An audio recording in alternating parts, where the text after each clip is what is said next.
Hey guys, how you doing? Again, Scott Love with the Low Country Love Group at Brokers Real Estate, along with Zach Pickering with Caliber Home Loans in Bluffton. And we are here with our second installment of our conversations between realtor and lender. The first one, by the way, was on some VA lending practices that if you didn't see, you should definitely go and see it. Check on the YouTube link down below. You can go check on that and subscribe to that channel. But today we're going to talk about something a little different. The market is shifting quickly, and we're seeing that to some degree we need to help buyers and sellers kind of learn how to be a bit more creative to keep up with the rising interest rates and the prices of homes. And so along those lines, Zach, what can you do for people? Yeah, so you said the market is shifting, right? Which isn't necessarily a bad thing. The market's shifting to a more normalized environment, right? We've been in such a hot, heavy purchase market that if you took a client out to look at a house, like you're literally asking them to commit in the car in the driveway because the house was going to have 15 offers on it and it would be gone, right? Hey, bad news, the house sold. So not that it shifting is a bad thing. We're still in a purchase market, but it's more of a normalized purchase market, which is good.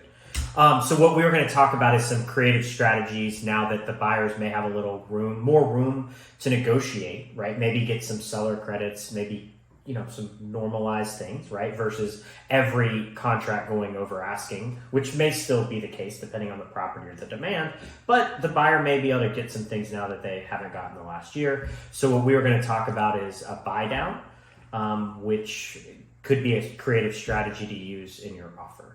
Okay. And just so you guys know, it is very plausible now for buyers to negotiate when you submit an offer. So keep that in mind.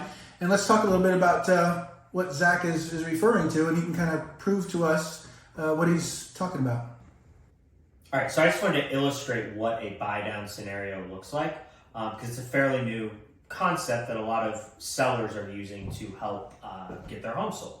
So this is just a hypothetical loan and rate scenario, but if you had a $400,000 loan amount, not purchase price, but loan amount, and your interest rate was 5.5%, your principal and interest payment on that would be $2,271.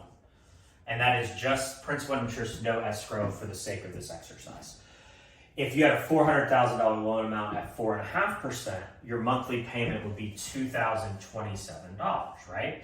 So big difference, $244 a month in 1% break in rate is $244 a month. In a year, that's $2,928 in total savings in a year.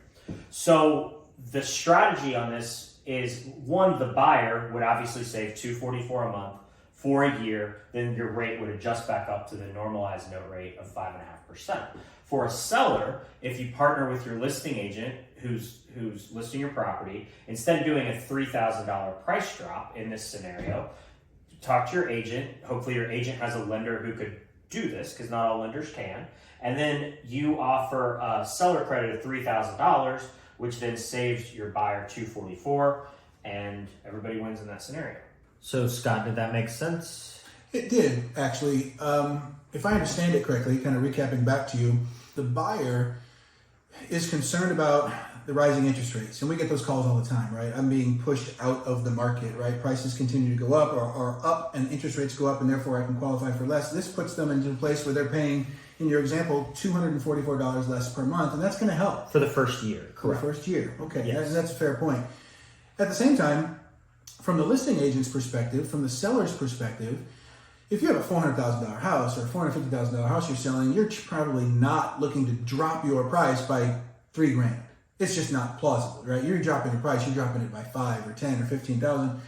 And so if I'm hearing you right, if this tool is being used properly, agents can be asking their sellers to put out a credit of $3,000 marketed to the buyer, so the buyer who is being pushed up against their cap as to what they can afford monthly basically helps each other out. Correct. Yeah. I mean, that might be more appealing to the buyer. They know they're having a raise next year or a bonus, and hey, moving expenses, not cheap to move, right? You got a lot going on. But having that buffer, if rates dropped year, 2 years, 3 years, and it made sense to refinance, that would also make that more palatable because they have that break in the first year.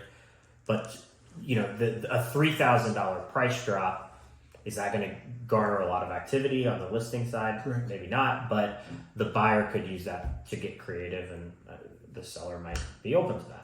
That's right. And what you're talking about, we hear this a lot, is you marry the house, you date the rate, right? And so in an example like this gives the buyer the ability to basically reduce their rate for a year, paid for by the seller, at not a lot of money to the seller in the grand scheme of things. And if the rates go up, you did a great thing, right? You're in cheaper than where all your friends might be.